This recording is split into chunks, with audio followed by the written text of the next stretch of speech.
Gracias, Fernando. Good afternoon, everyone. It's good to be here. As you know, this is a joint EPA Kern County Public Workshop on the proposed Carbon TerraVault I carbon capture and storage project. My name is Martha Guzman. I'm the Regional Administrator for US EPA here in Region 9, the Pacific Southwest. I want to first thank the City of Buttonwillow and their great staff here at the Community Center for welcoming us to this wonderful facility. Thank you. I had a nice little welcome dog on my journey here, so it was very cute, part of the facility, I think. And thank you to Lorelei for all of her leadership at the Kern County Planning and Natural Resources and all of your staff. It's been a great partnership, one that we really hope to model for our partnerships in other counties. Some of you may already know this, but just want to share that the EPA team has worked together with the county in hosting 4 workshops. Permitting of this type, which involves the capturing of carbon and injecting it to deep underground long-term storage, is relatively new here in California. We therefore wanted to make sure that we provided several opportunities for local community to learn about this initial project, explain our respective roles in reviewing the project, and summarize the requirements and restrictions being proposed. And of course, in part of this workshop is to answer any questions. Our goal today is for you to walk away with a clear understanding of what is being proposed by Carbon TerraVault and how the county and how EPA would work to protect your health and the environment if the project is approved. The injection wells required for geologic sequestration are regulated by EPA under the Safe Drinking Water Act. This involves a permitting process that includes the provisions to protect drinking water supplies and public health and safety. As I mentioned, over the past year, I've heard from many communities and organizations about their concerns with the safety of these carbon capture and storage projects, some of their fears that they have, especially those that currently bear a disproportionate environmental burden. And I just want to reiterate that our agency is 100% committed to addressing those concerns. Our approach is to create a solid foundation of practices that will protect the most vulnerable communities, while obviously allowing for the safe deployment of carbon capture and storage. Critical to creating this foundation is this type of engagement and the engagement we've had in the other workshops and the partnership and coordination with local, state, and federal authorities. As an example, a federal EPA authorized authorities provide for the protection, as I said, of the drinking water source, while state and local authorities can implement mitigation measures to ensure that the construction and transportation associated with these projects do not increase environmental impacts and public health risks that communities already face. It's also critical that we are transparent in our permit application review process, that we share information with the community, answer your questions, and hear from you directly. Also, as many of you know, last year we had additional meetings that were not on specific projects. We even had a symposium in Stockton, and this is all in an effort to really have active engagement with communities around this topic. Finally, for those of you who are here and want to stick around, really want to encourage you that this evening from 6 to 9 is here at the same location, the community center here. We're holding the formal hearing for us to take this public comment and incorporate it into our decision making. So I invite you all to come back at 6, between 6 and 9 for that formal comment period. Okay. I also want to remind everyone that EPA will be accepting comments on the permit until March 20th.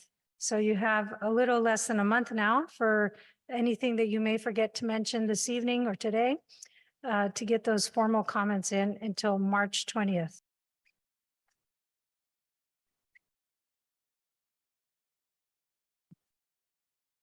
All right. Thank you, Lorelei, for all those good comments.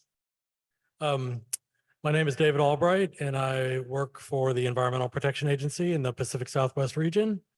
I work in the groundwater protection unit. And I'm going to be talking a little bit about our draft permits that we've put out for public comment. And I'm also going to be having someone in our office, Elise Nord, who's right here. She's going to be talking in a little more detail about some of the specific requirements in our permit. Okay, so first I'm going to start just with a little bit of context. In the 1970s, Congress passed the Safe Drinking Water Act. The purpose of the Safe Drinking Water Act was to ensure the protection of drinking water in the US.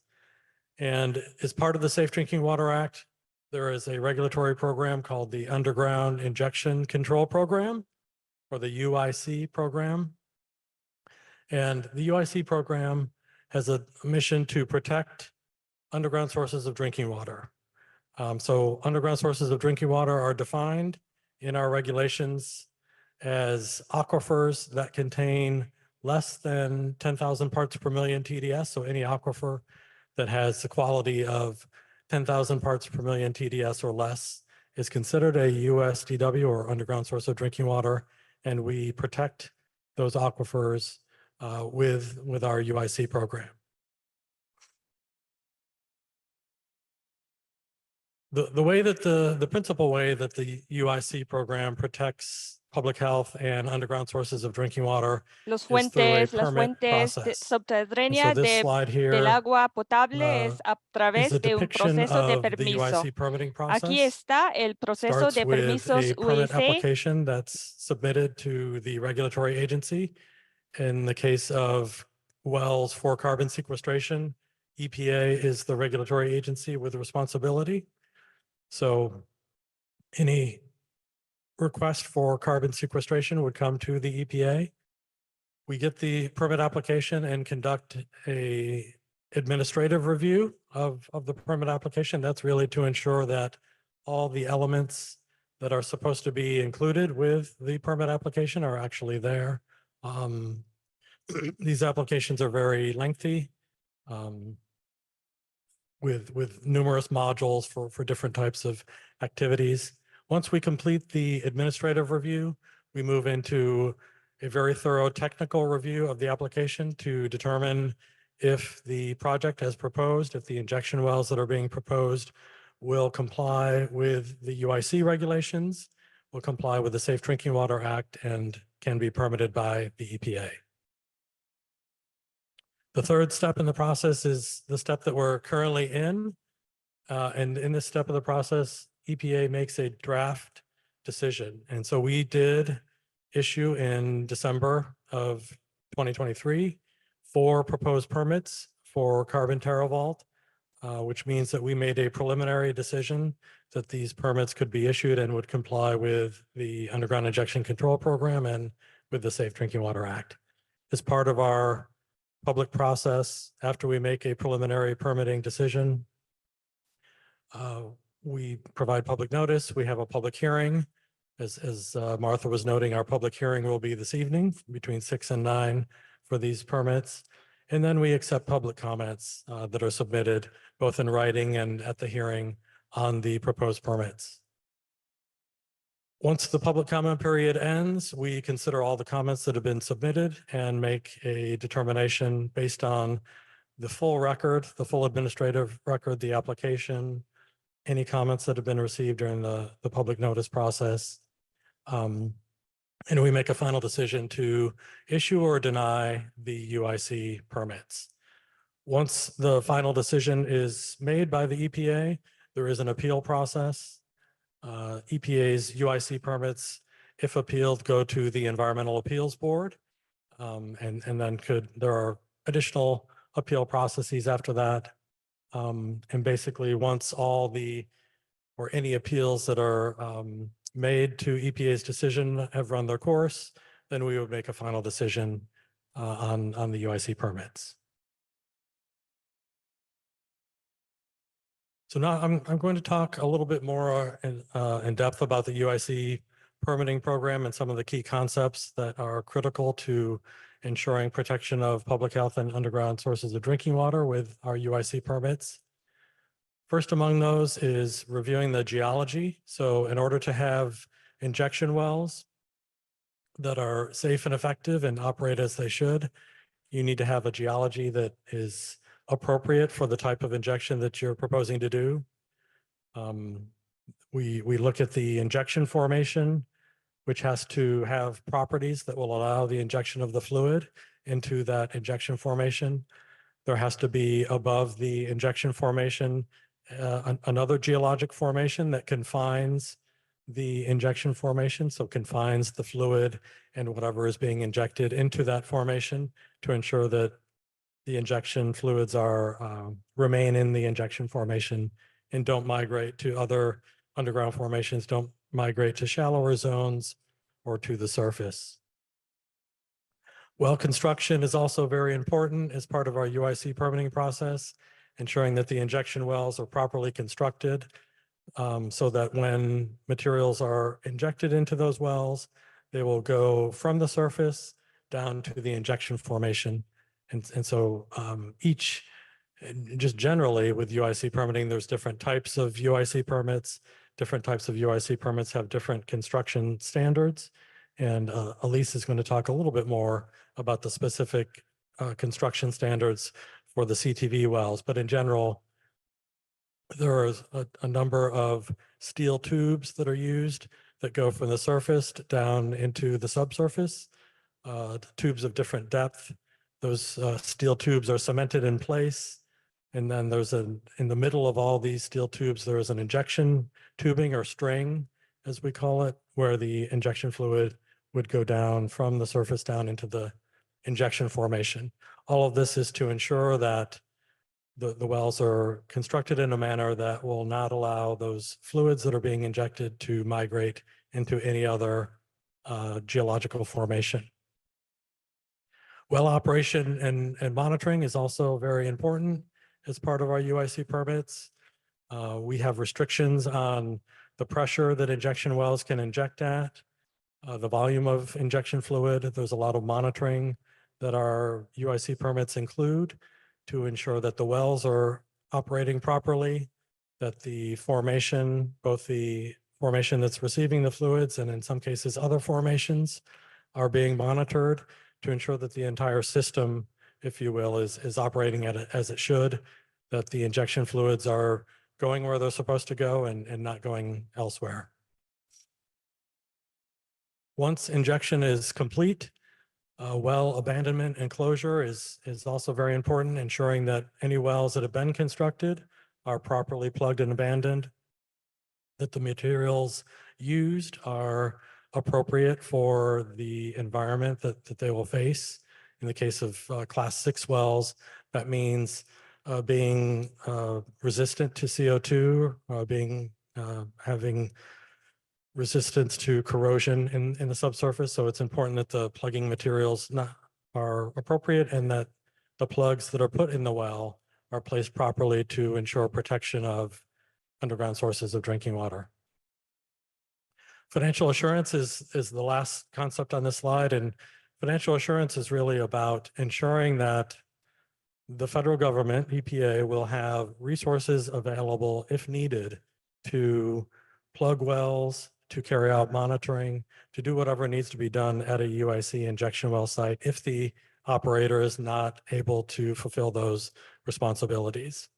Just to be clear, while the permit is active, while the applicant is injecting, the applicant is responsible for anything that happens at that site. And so they have to have the resources to take care of monitoring if there's any sort of emergency, respond to that emergency.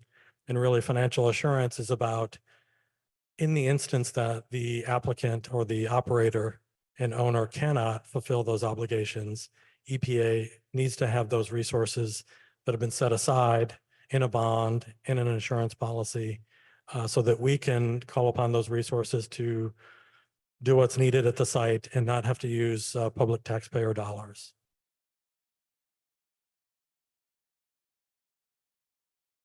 So now just a little bit specifically about class 6 injection wells. These are wells for the permanent storage or sequestration of carbon dioxide. These injection wells are very deep, thousands of feet deep. They have to be completed in a zone that is below the lowermost underground source of drinking water. So unlike, like I said, there's a lot of different types of wells, but the class 6 wells are very deep and inject well below the USDW. The picture here is just sort of a depiction of what a hypothetical class 6 well might look like. And you can see the construction of the well with multiple layers of casing. And then you can see that the well is very deep. It travels through many different geological formations down to the injection formation. And above that injection formation, there's a thick confining zone, which will prevent any migration of fluids outside of that injection formation.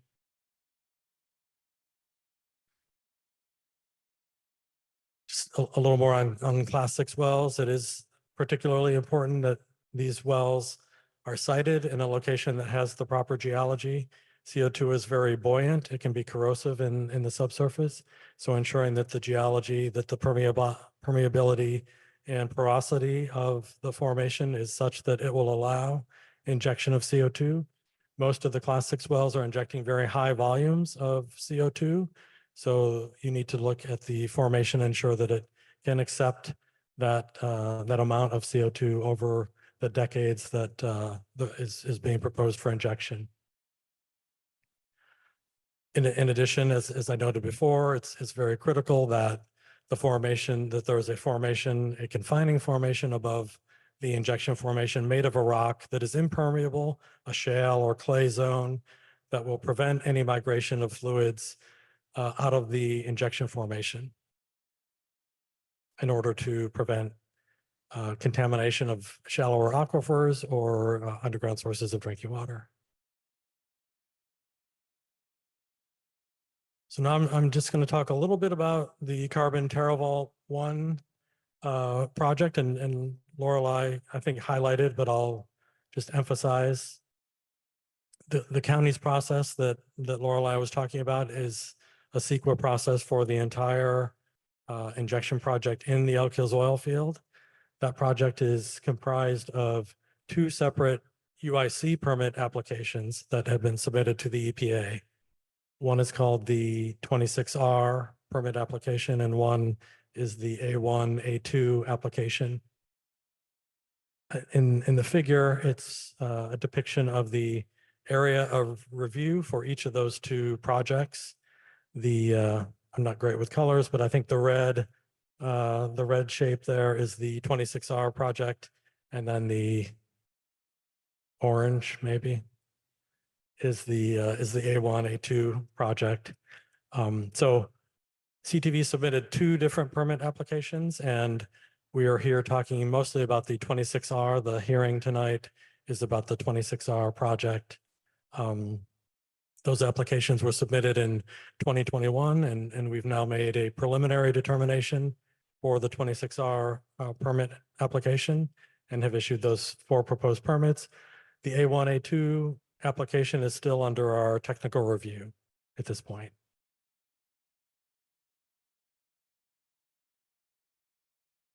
So just specific to the 26R project, the proposed project, there are 4 proposed injection wells, 1 existing well that's a current class 2 injection well that is going to be converted to be a class 6 injection well, and then a proposal for 3 new injection wells at the Elk Hills site. They're proposing to inject about 1.5 million tons of carbon dioxide per year for the 26R project. And that is, that would be over a period of 26 years. That's what our current proposed permits would authorize. In terms of the proposed carbon dioxide sources, I know Lorelei touched on this a little bit, and again, to clarify, with CTV's application for the 26R permits, they identified 3 potential sources. One source is a proposed hydrogen plant, which would be called the Lone Cypress plant. This is not constructed, and as I think you heard from Lorelei, that's a project itself that is still going through CEQA review. But it was one of the sources that CTV identified as a source to be captured and to be injected for the 26R wells. The second source is pre-combustion gas treatment in the Elk Hills field. So this is the gas that they collect from the field. It's gas that is then purified, and CO2 will be captured from that purification process and sent to the injection wells. And then the third proposed source is a direct air capture facility. So this is essentially a facility that pulls CO2 out of the atmosphere. Unlike these other sources where CO2 is produced, a direct air capture facility does just that. It would pull CO2 out of the atmosphere, they'd collect it and send it to the injection wells for sequestration. These are the three sources that are included in our proposed UIC permits. The sum total of the volume of CO2 comprised by these sources is not really even close to 1.5 million tons. So there is definitely an expectation that CTV would propose additional sources for EPA's consideration at a later point if we issued these permits. And our permits talk about the process and the details of what CTV would need to provide for any additional source. I think, as you heard, the county would certainly need to go through a full EIR and approval process under CEQA for any new sources. But there is that likelihood, I guess you would say, of additional sources coming online that would ultimately be added to the injection stream for these 26R proposed UIC wells. Okay, and with that, I am going to turn it over to Elise, who's going to talk about some of the details of our proposed permits.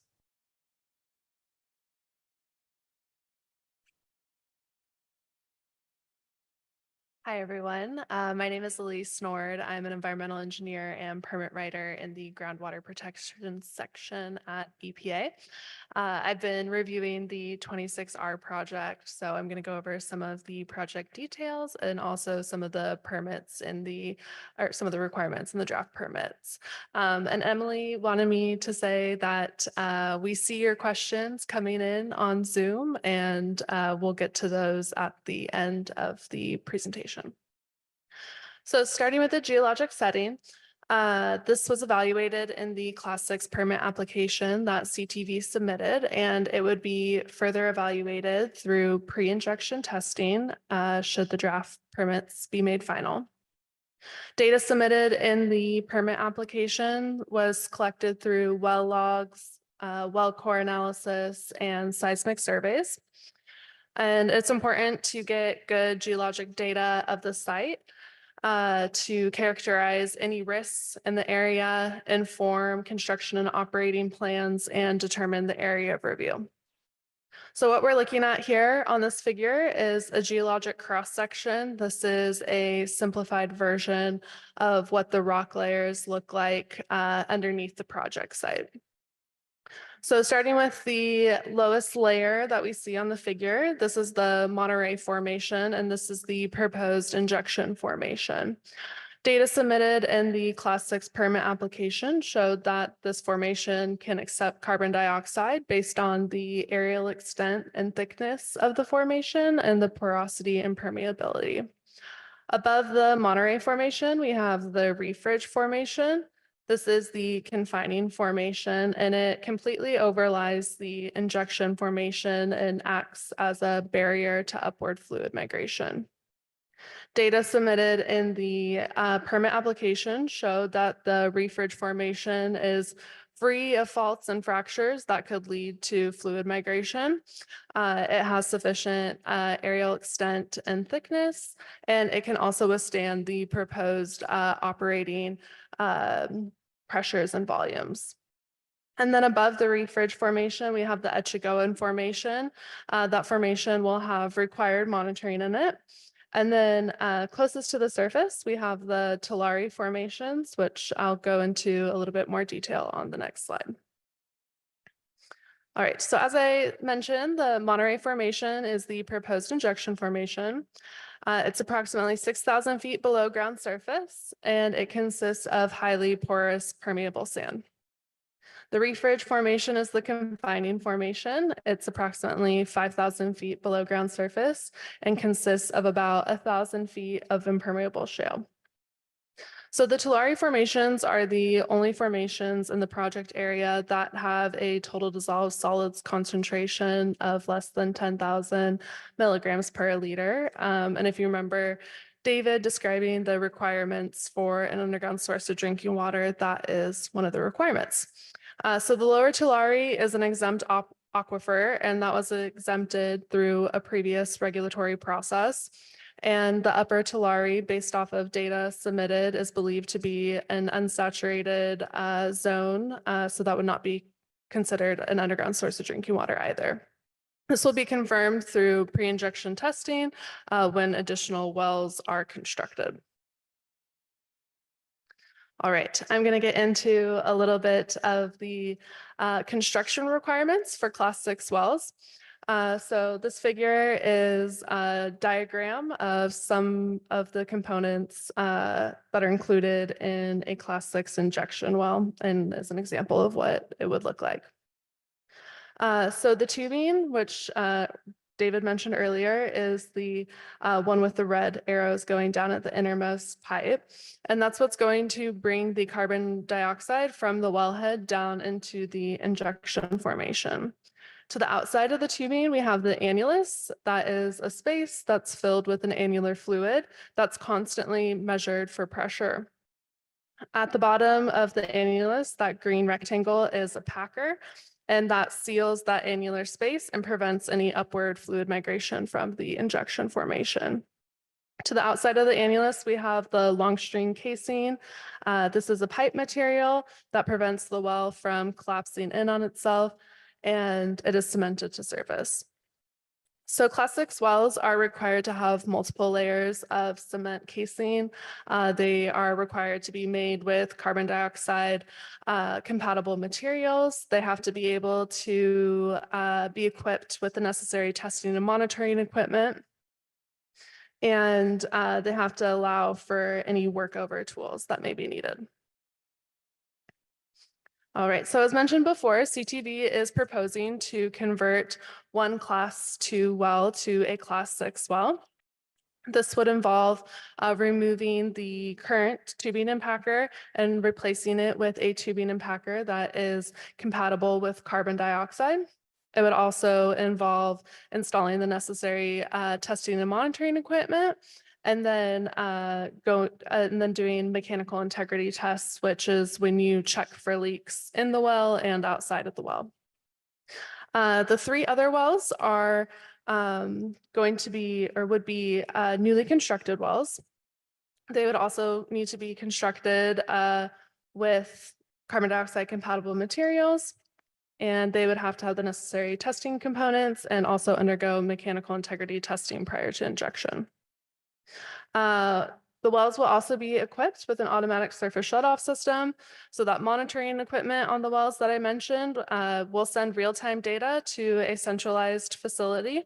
The operator will be able to view that data at any time. And if the data shows that it's outside of normal operating conditions, the well can be shut off automatically from the facility. All right, so if the draft permits were made final, CTV would have to undergo additional pre-injection testing prior to EPA authorizing injection. And the purpose of this testing is to make sure that the data submitted in the permit application is representative. It's also important to collect baseline data to know what the site is like prior to injection. And then it's also to help set operating conditions and limits like injection rate and pressure. Some of the testing includes well logs, mechanical integrity testing, step rate testing, and pressure buildup testing. All right, so as I mentioned before, the site characterization data and the data collected through pre-injection testing are going to help set the operating requirements that are in the permit. So an injection pressure limitation will be set, and this is to ensure that the injection formation and the confining formation are not going to be fractured when injection occurs. An injection fluid limitation is set. So no fluid other than what has been approved and analyzed by EPA is allowed to be injected. And this is to ensure that the fluid being injected is compatible with that well material and the injection formation fluid. As I mentioned before, there will be automatic alarms and shutoff systems. These alarms will need to be demonstrated prior to injection and every year after that. CTV will be required to install well blowout prevention equipment anytime the well is being worked over and the wellhead is removed, and they will always be required to maintain a pressure on the wells that will prevent the return of fluid to the surface. Operating requirements also outline shutdown procedures. So there's gradual shutdown procedures for regular testing and maintenance, and then there's emergency shutdown procedures for emergencies listed in the emergency and remedial response plan. All right, during the injection phase, there's a lot of requirements for testing and monitoring, and there's a testing and monitoring plan included in the draft permits. The purpose of all this testing and monitoring is to ensure that the project is operating as permitted and that underground sources of drinking water are not being endangered. So I'm going to go over some of the types of testing and monitoring that are included in the plan. So the carbon dioxide stream will be analyzed on a quarterly basis. This is to ensure that CTV is injecting a carbon dioxide stream that is within what EPA has approved. There will be annual external mechanical integrity testing, and internal mechanical integrity will be verified constantly through the measurement of the pressure on the annulus. There will be continuous monitoring and recording devices at each of the well, which will measure injection pressure, injection flow, injection volume, the pressure on the annulus, the temperature of the injectate, and any fluid added to the annulus. Above the injection formation, there will also be monitoring that will occur. So in the Etchigoan formation and the Tulare formation, there will be quarterly groundwater sampling. And this data will be compared to the baseline data that was taken prior to injection. So if we see any changes in that data, that can let us know that there's an issue and the site needs to be evaluated. Those formations will also be constantly measuring temperature and pressure. So same thing, that will be compared to the baseline data, and any abnormalities will let the operator know that there's an issue. In the injection formation, there will be 3 monitoring wells, and similar to the other monitoring wells, they will undergo quarterly fluid sampling and continuous temperature and pressure monitoring. The purpose of these wells is to track the carbon dioxide plume movement and to ensure that it is moving in the way that it was predicted in the model that CTV submitted in their permit application. If there's any discrepancies between the collected data and what was submitted in the permit application, CTV would be required to rerun the model and potentially update their testing and monitoring plan along with other monitoring plans. The draft permit also includes air monitoring and leak detection monitoring. So air monitoring will occur through broad aerial monitoring as well as targeted monitoring at flow lines and wellheads. There will be equipment installed to be able to detect any elevated levels of carbon dioxide. And then seismicity monitoring will occur through a network of wells, both in the area of review and in the outside or to the outside of the area of review. There will be seismic tools installed in these wells at various steps that will be able to detect very small seismic activity. And this, again, will be compared to the baseline data that's collected prior to injection. So if there's any changes in that seismic data, that can let the operator know that there's something going on that needs to be looked at. The seismic data will also be used in conjunction with the pressure monitoring in the injection formation to ensure that confinement is taking place. So CTV will be required to submit semi-annual reports to EPA. These reports will include monitoring and testing data and operational data. They will also include any non-compliance events or exceedances anytime the shutoff alarms are used, and information about that. The draft permit also requires that CTV makes these reports publicly available on a website, as well as real-time air monitoring and leak detection monitoring data.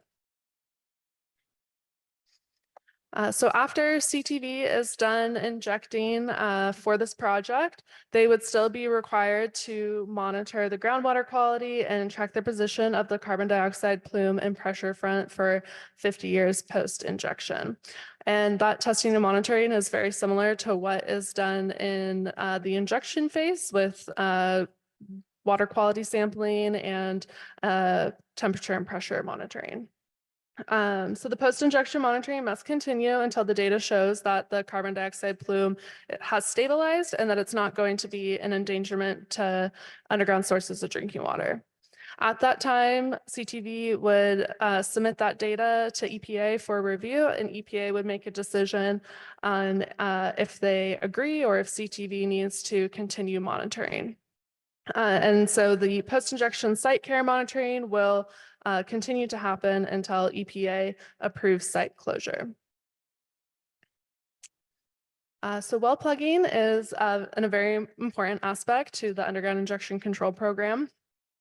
It's important to properly plug and abandon wells to make sure that the wells themselves are not going to be conduits for fluid migration after injection stops. So when CTV decides that they want to plug and abandon a well, they will be required to notify EPA, and they will be required to run final mechanical integrity testing to ensure the wells themselves don't have any issue to be leaking CO2. The wells will be plugged with carbon dioxide compatible cement, and there will be multiple cement plugs throughout the well in order to ensure zonal isolation, so the injection formation is not communicating with any of those shallower formations.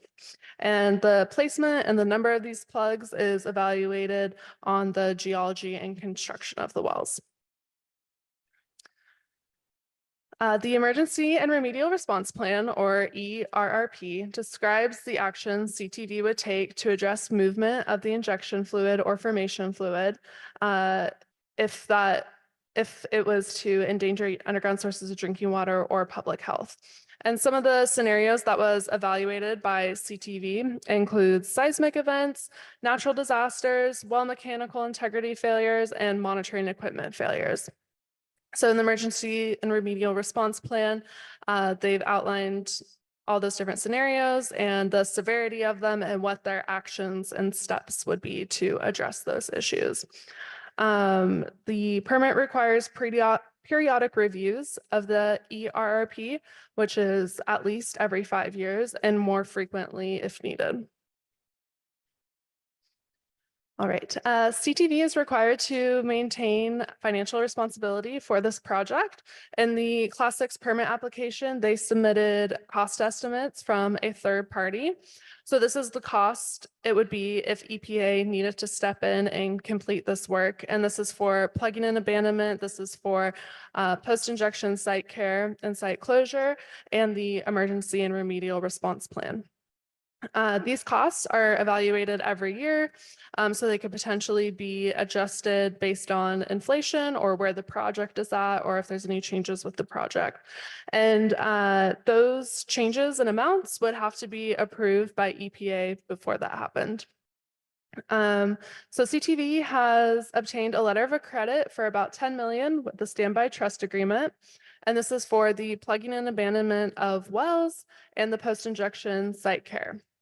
And then CTV has a third-party insurance policy in the amount of 25 million for the emergency and remedial response plan.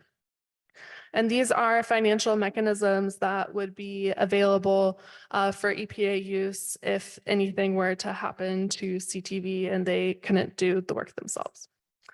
And that is my last slide. So I'm going to pass it back over to David to talk about the public comment period and give some instructions on that.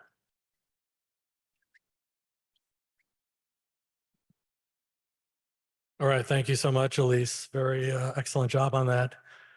This is the last slide, and then we'll have some time for questions and answers. Just wanted to remind folks that we are accepting public comments on the CTV 26R draft permits until March 20th. So as Martha was saying, a little less than a month to go to submit your comments. The draft permits and other supporting materials, the application, our technical review are available online. We have a docket that we've created on regulations.gov, which is the government's regulatory, one of the government's regulatory websites. The docket number is there, and it's very easy to find that material. You can also find those materials on EPA's UIC Region 9 website. And written comments may also be submitted through that regulations.gov docket. We've gotten about 50 some comments so far, and those comments we're making them available. So if you go in, you can see the comments that have been submitted and can submit your own comments. The draft permits, if you want to see hard copies, we actually have some hard copies here tonight. And also we have the permits available at the Buttonwillow and the Taft Public Libraries.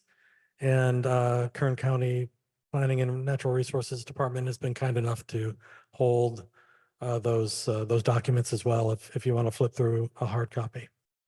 So with that, I want to open it up for any questions that people have. I guess just a reminder that once we're done here with the workshop, we are going to take a break.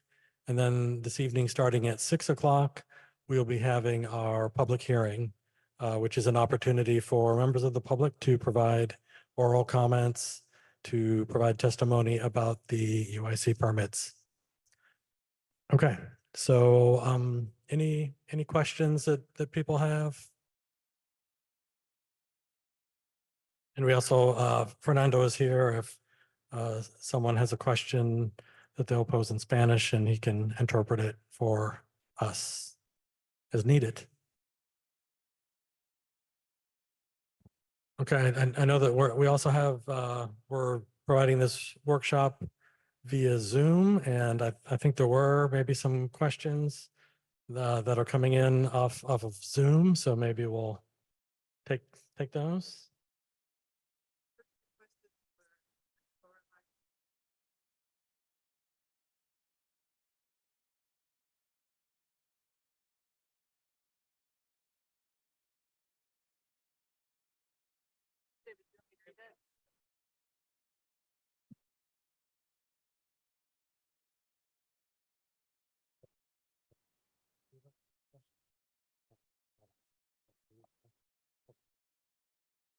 Okay, so there were a couple of questions that came in that were more for the county. And as Lorelei was explaining, they're not answering kind of these technical questions, but they will respond to those questions as part of their process. I'll let Lorelei further explain that if she would like when we're done, but there are a couple of questions, I guess, that are more targeted to EPA's presentation. So Elise is going to read the first question. Sure. So the first question is, how deep do the oil wells in the area go into what sediment layer? And Gonna let Elise answer. yeah, I don't know the specific sediment layer or depth, but I do know that any well that penetrates the confining layer is required by the draft permit to be properly plugged and abandoned before injection starts.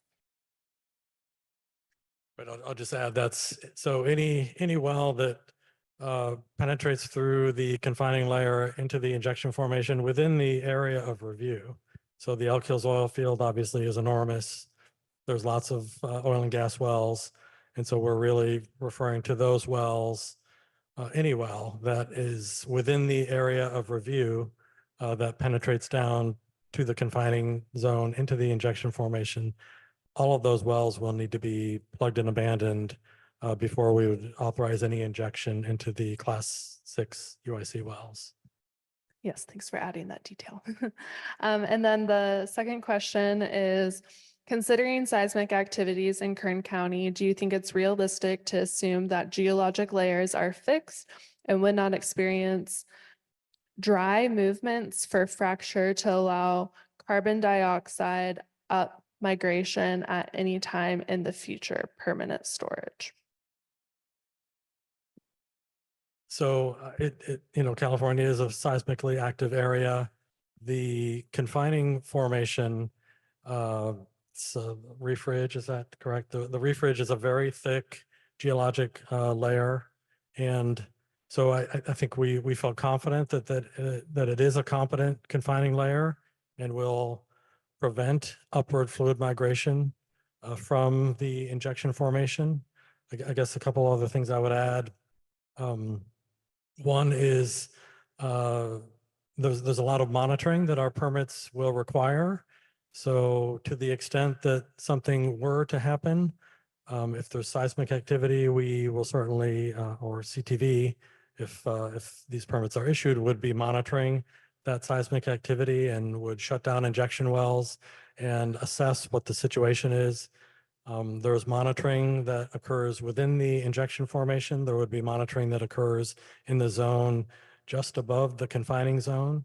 So while we believe that the geology of the site is appropriate and safe and effective for CO2 injection, we're also requiring monitoring to ensure that if something were to happen that is not expected, that would be determined, that the monitoring would pick that up, and then we would address that with CTV were that to be the case. Another question. Yes. What are the fault lines in the area? Has testing been done to understand if the faults can handle the increased underground pressure? So I can take that one. So in the area of review, there are no active fault lines.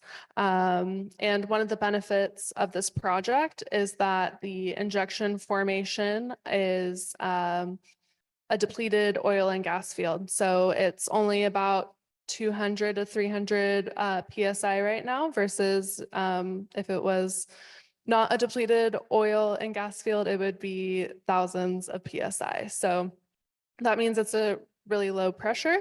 As injection occurs, that pressure will increase, but the plan for this project is that the pressure of the reservoir will not go over the pressure that it was originally discovered at, which I think is about 1,500, 1,600 PSI. And so because it's not going to be overpressured or have any more pressure than it would naturally, that's going to, be safer and more conservative. Oh, there's some more. No, that's good. And then it says, regarding the injection wells, what are carbon dioxide compatible materials? So there are standards on what materials can be used and what quality.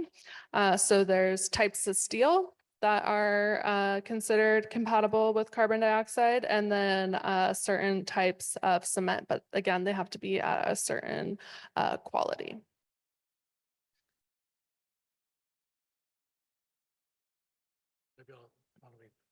So maybe just see if any questions in the room. I want to give people a chance if there are any questions. Happy to entertain them. Seems like we've got a stream coming in on the Zoom. Okay. And then this says the project includes miles of pipeline. How will the pipelines be built and monitored to ensure no leakage? you want to answer it? Okay. No, we don't. That's what I was thinking. So Lorelei Oviatt again, Director. So to be clear, the EPA does not regulate the pipeline. They have no jurisdiction over it. They're not designing it. The pipeline is an on-facility pipeline. It is under the jurisdiction of the state fire marshal, the local fire marshal, Kern County. And as we noted in the PowerPoint, we're going to have a design will be to the federal standards for those types of short pipelines, on facility pipelines, which are not banned by SB 905, to be clear. The only ban on those types of pipelines are if this pipeline was going, for example, from the Elk Hills oil field to Bakersfield. That would be off facility. Those pipelines are not allowed yet until we get the federal standards. So as a reminder, there'll be, even though it's underground, we're going to have infrared cameras.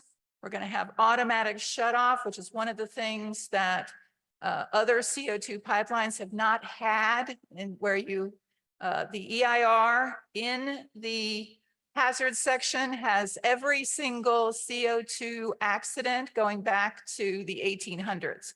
So if you want to see a description of every location where there's been a CO2 pipeline accident, you can go. If you want to see the PHMSA and EPA analysis of the Mississippi pipeline is in the appendix to the EIR. And the determination was made that that was based on flooding and other issues, and that it was an above ground pipeline. This is not. So those are good questions. And we have put in the mitigation measures all of those requirements along with any other design standards that the state puts on them.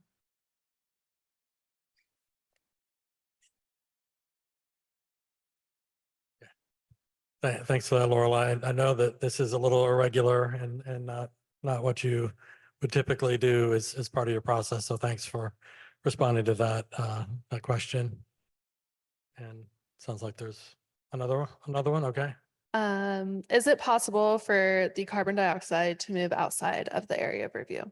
I can start, and then if you want to. So this project, the reservoir is pretty unique. Kind of looks like a little pocket, and then it pinches out and ends.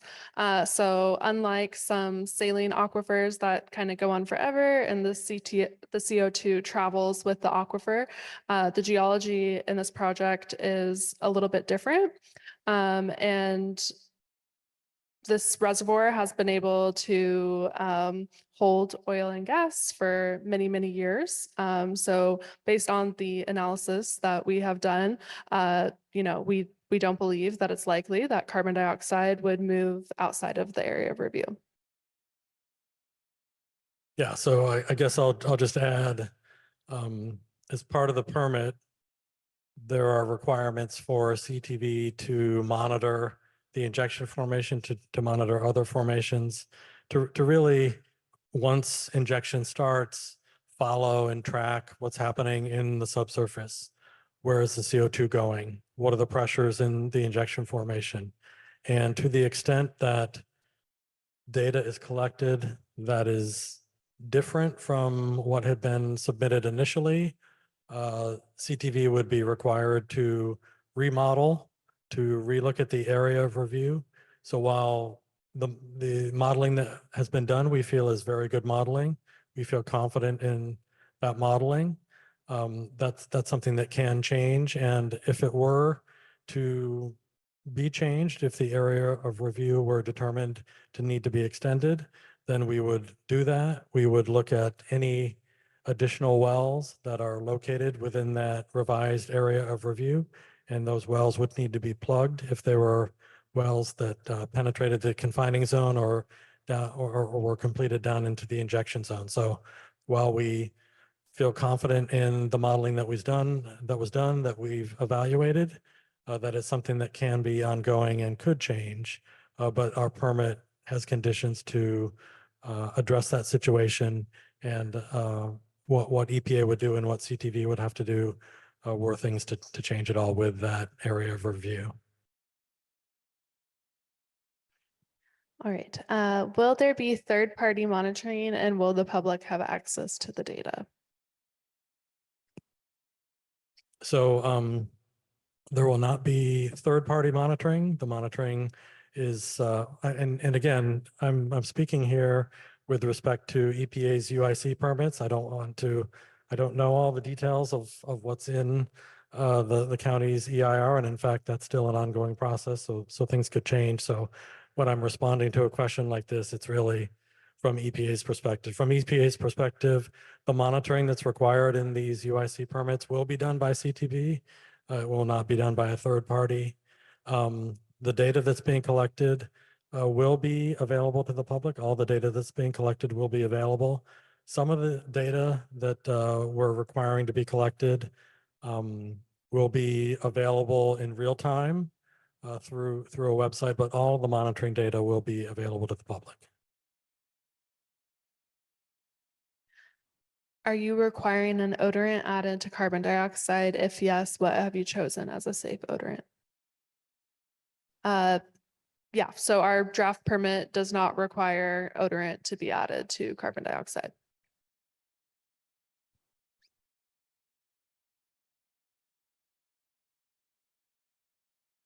Any questions in the room? Thought I'd ask. We have more questions, or I mean,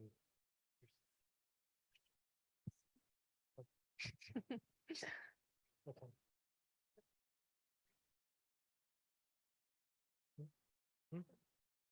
Yeah, if we wait long enough. How will this project be funded? Who pays for it? Yeah, I mean, the project is being funded by the applicant. When you, I guess it depends what you mean by the project, but EPA is not funding the project. I think you heard from Lorelei, the county is not funding the project. So the funding is coming from the project applicant. Yeah, maybe there was some confusion with the financial responsibility, but that's money that CTV is required to have available for EPA use in case CTV was no longer a company and they couldn't do the necessary steps in the project that are required. And EPA would step in and remediate that situation. Right, and I talked about that before. Basically, the financial assurance that we require under the permits, which is about $35 million worth.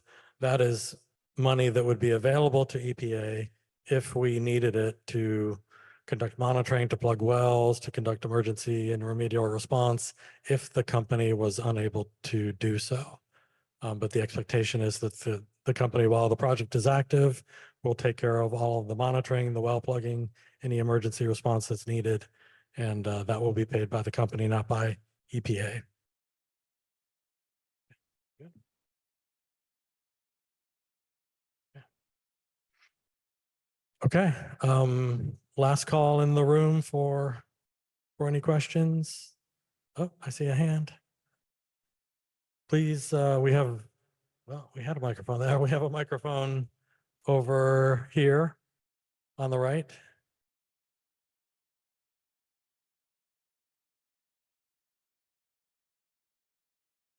Hi, thank you. I'm just curious if EPA has granted any Class 6 permits for this type of project and this type of formation before?